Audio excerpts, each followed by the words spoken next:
পৃথিবীতে কেউ তো স্থায়ী হয় না, হোক না সে ফেরাউন কিবা নমরুদ, কেউ হবে চিরকাল রয় না, কেউ বুঝি চিরদিন রয় না।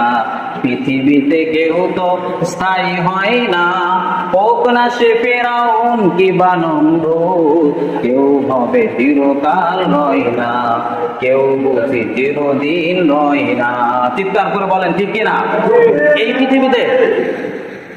পৃথিবীতে মানুষের নিয়মটাই হচ্ছে যাওয়া আর আসা, মাঝখানে যা থেকে সব হচ্ছে স্মৃতি আর ইতিহাস। কেউ বা আল্লাহর পথে চলে সে জিরো থেকে হিরো হয়ে যায়, আবার এই পৃথিবীকে ভোগ বিলাস বানিয়ে কেউ ওই হিরো থেকেও জিরো হয়ে যায়। চিৎকার করে বলেন ঠিক কিনা? এজন্য এই পৃথিবীতে যত মানুষ আসবে কিয়ামত পর্যন্ত, তাদেরকে ফেরাউন এবং নমরুদের জীবন থেকে শিক্ষা যদি সে নেয়, তাহলে এই পৃথিবী